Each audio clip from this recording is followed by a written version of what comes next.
Discussions in Depth Psychology is powered by Pacifica Graduate Institute. Your host is Bonnie Bright. Welcome to Discussions in Depth Psychology, which is powered by Pacifica Graduate Institute. I'm Bonnie Bright, and I earned my Ph.D. at Pacifica. And this series is dedicated to bringing you discussions with some of the remarkable individuals who are contributing profoundly to the world in depth psychological ways. And today my guest is Jean Houston, who is a visionary thinker, teacher, and philosopher. And Jean pioneered the human potential movement and established the social artistry leadership model that she used in her work with the United Nations Development Program. Over the course of her life's work, Jean Houston has developed a worldwide network of social leaders, educators, and philosophers, including Joseph Campbell, Margaret Mead, Buckminster Fuller, Jonas Salk, Presidents Jimmy Carter and Bill Clinton, as well as United States Secretary of State Hillary Clinton, giving her unique insight into the human potential. And Jean has also worked with agencies of the United Nations, NASA, and many, many others, including doing work in 109 different countries. She's also the author of nearly 30 books. So Jean, thanks so much for spending some time with me today. Let's jump right in. You have a lot of things going on right now, a couple of which I'll mention because I'm sure that they'll come up as we go through this interview. First of all, you've just returned from a pretty remarkable meeting in Washington, D.C., where you were meeting with Bernie Sanders and Marianne Williamson and several other individuals, certainly a group of people who are concerned about the direction that the country is going and perhaps about the need for a more soulful and visionary approach to some of the current events that are going on in the United States, particularly right now, and in the world, in fact. Another thing is that you are actually finishing and getting ready to present a play that may even be going to Broadway, which will take place at Pacifica Graduate Institute in March. And that play is focused on the topic of dreams and also of consciousness. And then, of course, you are going to be offering a lecture at Pacifica Graduate Institute on March 3rd. And the title of your talk is called Emerging Myths, Emerging Archetypes, Everyday Life in the Quantum Universe. You also have a couple of new books that have just come out, and so there's a lot going on. I know that your passions have also been very much stirred up by the meetings that you did in Washington. So first, why don't you share a little bit about the play that you're working on and how that is affecting you in your work? Yes, I'm doing it with a student of mine who's also a student at Pacifica by the name of Cheri Steinkellner, and she was the author with her husband, Bill Steinkellner, of so many things. Cheers, about 9 years of Cheers and Sister Act, and she's received 4 Emmys. And she's right now in a program in Pacifica, and I was there at the very start of Pacifica and gave my ideas for it, because Stephen Eisenstadt, was a student of mine in some of my seminars. But it's called Tonight in Dreamland, and it is about 3 women who are actually the same woman who meet in parallel worlds, but they do not know that they're the same person. But a great seismic shift brings them together, and it's a serious comedy. I mean, it's a very funny play, and 3 of us will be actually enacting it in Santa Barbara at Pacifica around March 4th. But then, having said that, having just spoken at a very critical conference, there were 2,000 people there and thousands and thousands and thousands more on a streaming. This was with Marianne Williamson and Bernie. Bernie was there, Bernie Sanders, and some of the key people rethinking the possibilities for America given this tragic time. And I gave a talk on this, and I used the poem by Christopher Fry, which begins, "The human heart can go to the lengths of God." And that's the universe itself, to which we are powerfully connected, because we don't just live in the universe, but the universe lives in us. And we're called to use the incredible powers that exist in us as members in good standing of the universe in a new mythic journey, tapping into resources that we rarely collectively had been required to use. But now, in a time, as in the poem says, dark and cold we may be, but this is no winter now. And so I spoke about how we were living in the time of the rising of the dark, and that every day brought us a Greek tragedy in a theater of the absurd. Now, I've worked in 109 countries, and everywhere I go, people are so inspired of the principles that we in America grew up, principles of liberty and justice and freedom, and so inspired, and now they look upon us with pity and terror before our greatness being in the process of being destroyed. I mean, just as we are on the phone right now, the Congress, led by the Republican Party, has voted by one vote given by Vice President Pence to really greatly compromise education, you see. Because it seems that now, day by day, hour by hour, our founding principles, even our Constitution, is being ripped of its essence, thrown to the winds. Now, I wrote about how a bullying, avaricious tyrant, ignorant and dismissing of government and human process, I mean, misogynistic, narcissistic, the list is a lampooning of leadership qualities. What is happening? A brigade of billionaires largely oblivious to the people they're supposed to help. And now this ruffian wants to throw out the NPR, arts, culture, the very stuff of the soul of the culture. You couldn't write this stuff. My dad, Jack Houston, was a comedy writer for Burns and Allen, Bob Hope, Jack Benny, all those people. And he was said to have actually wrote the joke, "Who's on first?" Though I think, frankly, my dad was from Texas, and I think Jack Houston, the old Houston family, and I think that actually it was he and two Jewish guys, when you look at the Talmudic nature of that joke, "Who's on first?" But I think Dad today would probably write, "Who's on worst?" But one of the things that occurred to me this morning was that, what's going on, and the way people are being so tricked, is that this is show business. I mean, this guy Trump comes right, it's a form of show business. I grew up in show business, where you can say anything, do anything, and, the reality TV show. And people believe it and not realize this is not about governance. This is pure show business, sort of a demonic form of show business. How do we wake up to the fact when we grow up not looking at the proscenium arch, but looking at screens? And, dear old Hillary, who I once knew very well, I helped her write a book called It Takes a Village to Raise a Child, and I spent a lot of time in the White House. Hillary, who is so conscientious, and she really is. Was really one of the best people I ever knew. Now, people don't know that because they are contained within the prescriptions of the show business carny talker. And this is, this is not the day to talk, quite frankly. You see where I am right now. And what strikes me, actually, is that you are not alone in this. And there are so many people I know right now that are struggling with this whole rising of the dark, as you call it. And so the question that occurs to me over and over again is, where do we go from here? We're in cataclysm. Yeah, so how do we start to be able to see again? Because sometimes some of us see it, but how do we start to be able to see again that universe that is in us? Yeah. Where do we go from here? And maybe these cataclysms that many of us have lived through our training wheels, we have entered a time of such a stupendous shift in the understanding of what is possible that unless we make a new story about it, we will fail to recognize what I believe is the phenomenal opportunity that is ours. For we are here, in a sense, at the time of reinvention, which always comes at the end of a time of cataclysm. Reinvention of the body, the mind, the soul, the psyche, the family, the community, our profession, the culture, the government, the ecology, and particularly ourselves. Of course, my life is about the recreation of ourselves, the tapping into the enormous resources that we have for this recreation. It's the story of stories. I mean, each of us has arrived on this earth at the time of great recreation. The problem is that we were educated for the demands of a different time, different culture.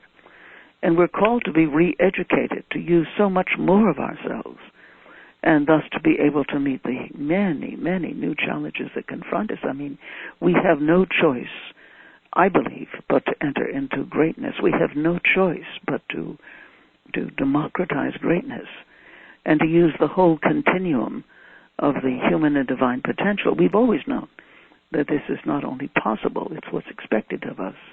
And maybe for that for which we've been created. And that's when that great poem goes on that the thunder of the flows, the thaw, the flood, the upstart spring. The upstart spring is to discover in the light of such emergency what is emerging for us and the world. And thus I really talk about electing ourselves. Elect yourself. Become party to all your parts, sensory, psychological, mythic, spiritual. I mean, don't let the self fall into the torpor of despair. Be acute. Wake up to the senses. Activate our capacities to think, feel, understand in multiple ways. And so what my work has been about is enriching our concepts, laying down in our body and brain new pathways to appreciating the world about us and within us. I mean, we have got to become available to deeper purposes, greater destiny. It's called the path of attention, in which we go off of automatic. We pull back from showbiz, and be attention, be mindful to whatever is before us. And then, of course, that's the great practice of mindfulness, because when mindfulness becomes a habit in the world and relationship, we begin to inhabit our life more fully, and consciousness grows, intelligence grows. This works together to prime creativity and add dimension to the enormous need for a whole new order of problem solving and exploration of purpose. Now, I happen to believe that beneath the surface crust of consciousness, the creative process is going on all the time. And we have to begin to learn to activate. This is what I teach, of course, in all my work. You probably know that I'm the Chancellor of Meridian University, and this is what I teach in leadership in social transformation and personal transformation. And so, yes, we can watch the magician out there, the showbiz magician, bait and switch. With one hand, he does something completely outrageous, while the other, he does something even more insidious, and catch him at the carnival act, declare it. But also understand that we are in a time of a potential new destiny where our finest creations, our opportunities, understandings, ideas, deeper purposes can become alive and available. And what I was saying in Washington is goodness is rising in America. Goodness is rising. And we have to pay attention to the great and good things that are happening. I think of the Jewish temple in Texas that gave its synagogue to the mosque that had been blown up. Now, universities are becoming sanctuary cities for immigrants. Many are looking deep into values and choosing personal values over personal profit. This is also happening. And then enhancing our psychological genius. Don't ask what the world needs. Robert Thurman says, ask what makes you come alive and go do it. Because what the world needs is people who have come alive. We are not psychologically encapsulated bags of skin dragging around dreary little egos. The point is to raise the bar, a new bar filled with intelligence. I mean, when they raise a gun, we raise an army of conscience. Soul-centered action beyond religion and partisanship. I mean, truly calling for the tomorrow that we must build. And I believe that this fuels the sustaining grace with our courage and wisdom. It's a call to greater understanding, not just retaliation or resistance. The resistance is key here. It's a call to collective belief in the possible human and the possible world, and thus the miracle of collective intention. And when we leverage collective intention, working at a soul level, we no longer assume that what has just happened or is true of the past will hold for the present and the future. And that's why I say we have to elect ourselves to the highest office of human rights. Fight when every legal system is being shut down, when there is intimidation or the withdrawing of funds, coming of fear, warmongering, assault. We have to help the helpless. We have to re-believe in our Constitution. Donald Trump and his cronies are not America. And we have to begin to remember and practice the values that are the bedrock of what America was founded on and what we collectively represent. We do not allow a bully to take away our rights or the rights of anybody else. And that's why, that old poem again, thank God our time is now, when wrong comes up to face us everywhere, never to leave us until we take the longest stride of soul folk ever took. This stride of soul takes us into the living myth, something that both my work at Meridian and the work around the world and the work of Pacifica is all about. The stride of soul, that living myth. It is the new hero and heroine's journey. It begins with a call. By God, we're being called, and it's one that we cannot refuse. And so we gather the friends and companions on our journey, the great mythic marches, the great protest marches. I think of the Women's March throughout the world, joined by so many men all around, saying no to the wrongness, yes to the rising tide of women's rights and freedom. I mean, when it comes to checking Trump's power, women, it turns out, are the ones leading the charge, and women who misbehave are very much Trump's emotional Achilles heel. So we should all keep at it in ways large and small. Women's roles in the time of history, because with women, the emphasis is not just on product, it's on process, on relationship, on making things cohere, develop, grow. You know, when I just came from that great Sister Giant conference, and it's like Sister Giant is rising throughout the world. So we get out there with our fierce and often comical signs and potent promises of who we are and how we carry the rebirthing of self and society. We tell a new story. So, you know, our play that we're going to do is really about parallel worlds. But in a sense, we are in the time of creating a parallel society that is larger than anything that the new administration can do with its horrendous agenda. We really have to create and are creating in our minds and hearts and visioning something large, something endowed with moral courage and dedication and awareness that what we do impacts the future, a call of conscience. We feel a fervor. You know, my great adopted mother was Margaret Mead, the anthropologist, you know. And she's the one who said, create teaching, learning communities where we become evocateurs of each other and thus can go out and, you know, find what it is that we really want to grow into, so then we go out and make the difference. You know, moral outrage, yes, but created from the soul out. Otherwise we'll just be combatants. Values that support the children of tomorrow, as there's you know, that have just been compromised by the election of someone who does not know about the children of tomorrow. I mean, clearing whatever it is to become more compassionate, understanding, seeing the bigger picture. That's why we say we have to elect ourselves. You know, raising the bar to a new one filled with intelligence. You know, raising an army of conscience, yourself, soul-centered.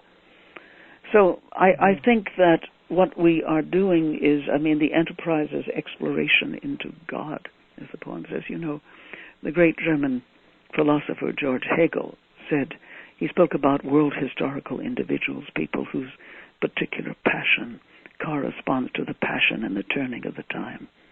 And out in front or behind the scenes, they become the entrepreneurs. We become the entrepreneurs of progress, the ones who truly make a difference. Everybody can be one now. I mean, how grand is the dream? How real is the understanding of who and what we are? That we are the universe in miniature. And this universe is a work in progress, just like ourselves, a state of continuous creation and co-creation. Interdependent co-arising is what the Buddhists say. We and the universe working together. So this is what I'm talking about, my friend. I mean, this is what I'm talking Yeah. Oh, it's just so beautiful, Jean. I mean, you've just spoken so eloquently and so poignantly, really, about what you referred to right in the beginning of our conversation about the new mythic journey and this need for reinvention after cataclysm. But, of course, what you did point to, which I really appreciated so much, was that there is a first step that everybody can take. I mean, it can maybe be sort of overwhelming for someone who's almost paralyzed with either fear or despair at any point in their lives, particularly now in these times that do seem very dark. And what you pointed to was that whole power of being able to pay attention to the good that's arising, because certainly we can be caught in those waves of darkness. Yeah. So if one is to become more mindful and to pay attention to what's rising, that we can actually capitalize on. If we gather our companions together to us, how do you think that looks for the average person, maybe? I mean, maybe, you know, a lot of people that are listening to this will already have some understanding of depth psychology and probably a considerable amount of desire to inquire into themselves and what's happening for them. What do you think happens next after they choose to pay attention to what's happening? Well, you talk about the average person. It's like talking about the normal person. The average person, normal person, is someone you don't know very well.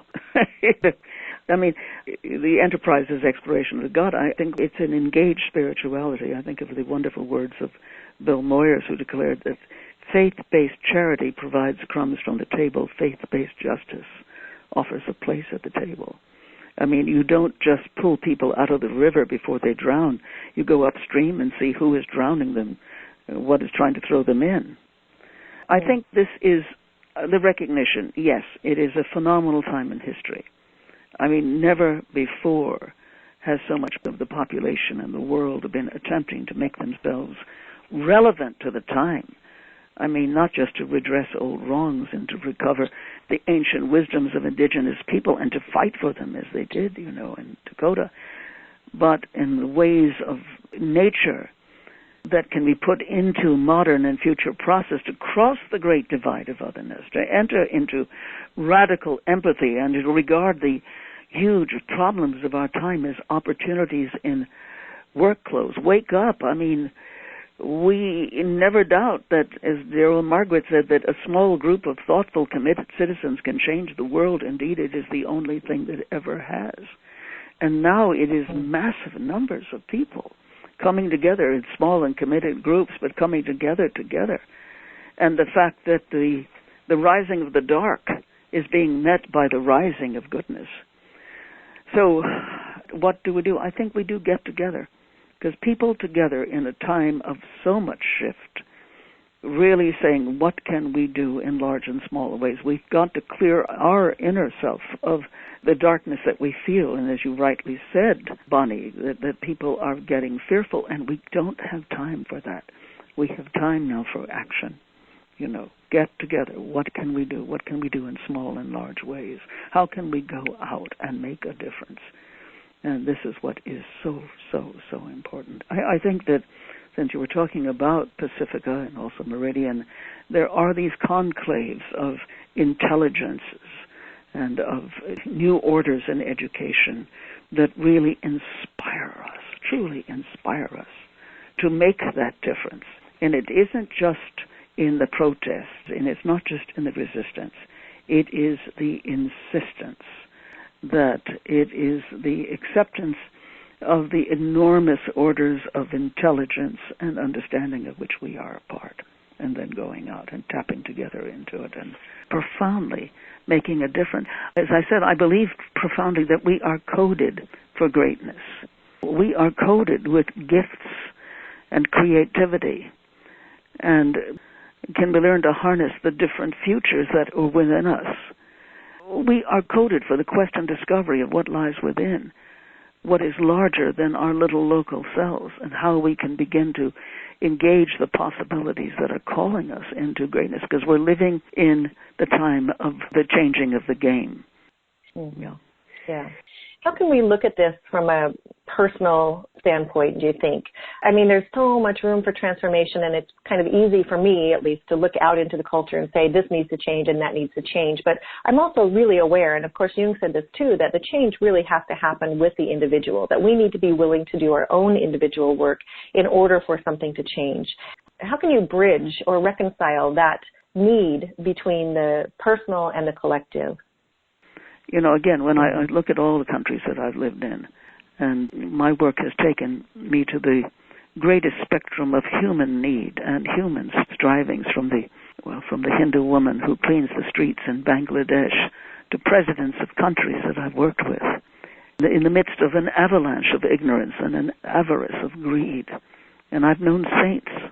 I knew Mother Teresa reasonably well. I knew the Dalai Lama. And the people unknown are the ones who bring kindness and compassion and stick-to-itness and the rich springs of know-how and healing and understanding to broken lives, helping people to rise above the awfulness, believe again, rise to the greatness that is coded in this incredible condition that we call humanness, you know. So we are storied beings through and through. I mean, story is the juice that energizes our comings and goings. It's what gives life's meaning.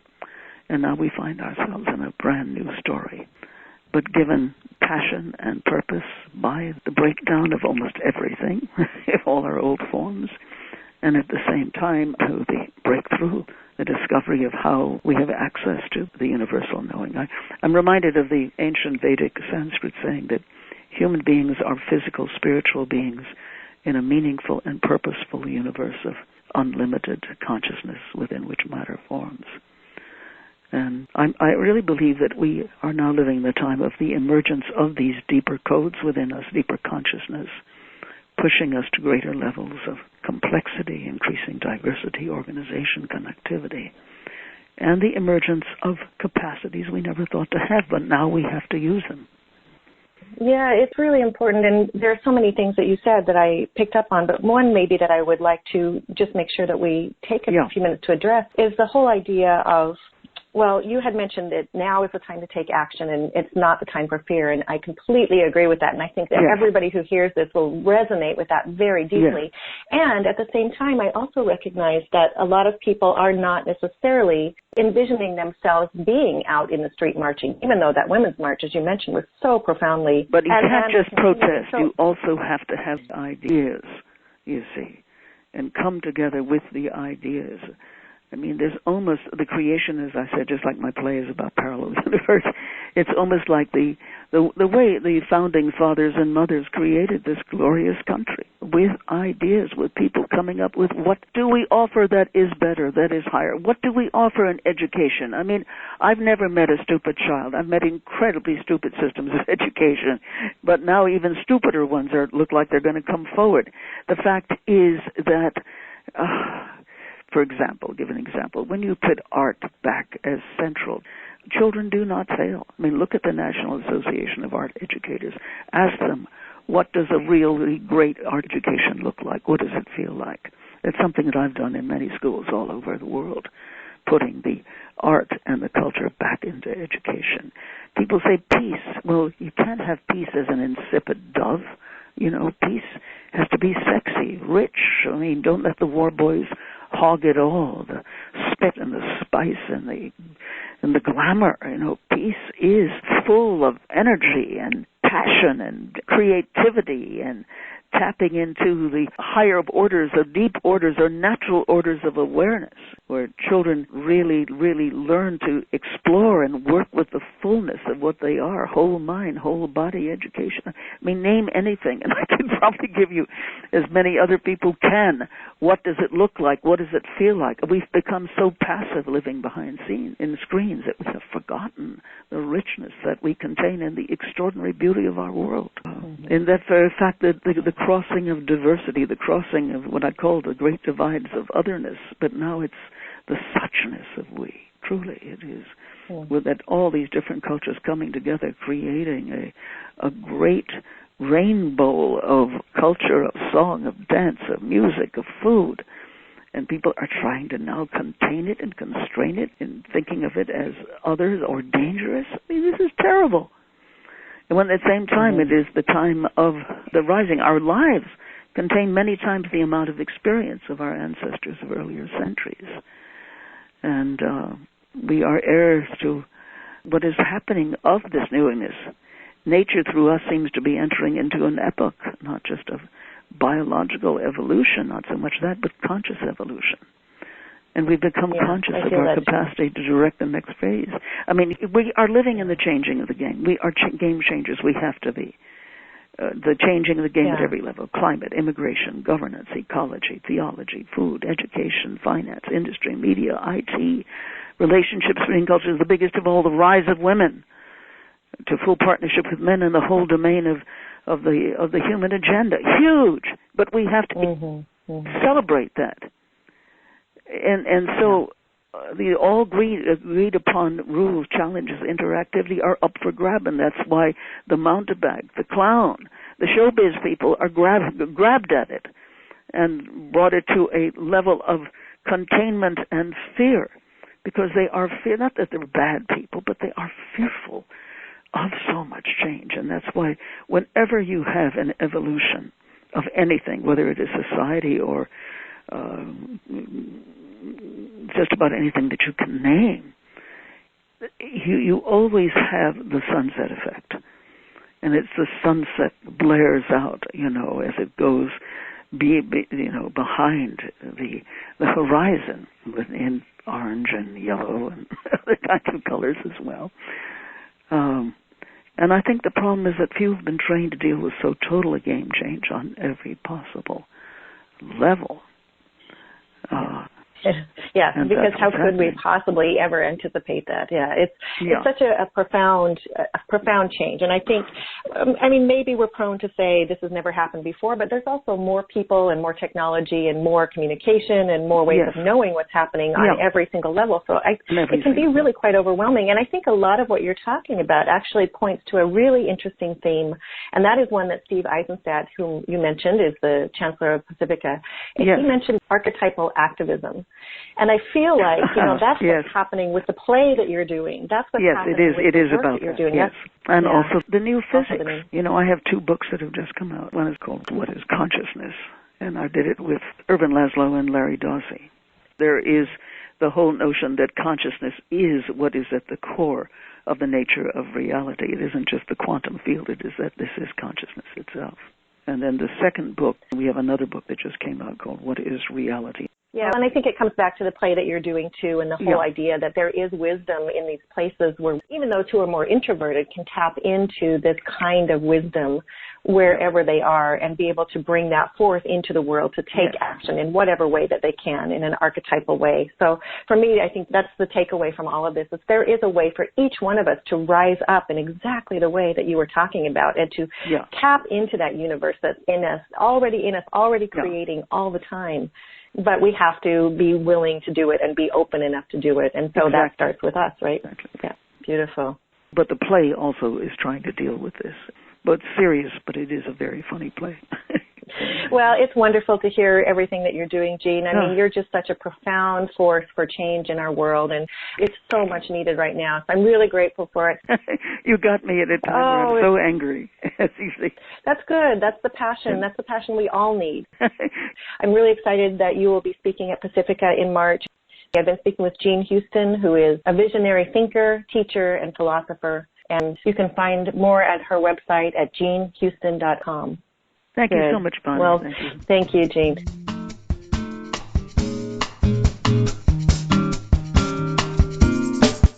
You've been listening to Discussions in Depth Psychology, powered by Pacifica Graduate Institute with host Bonnie Bright.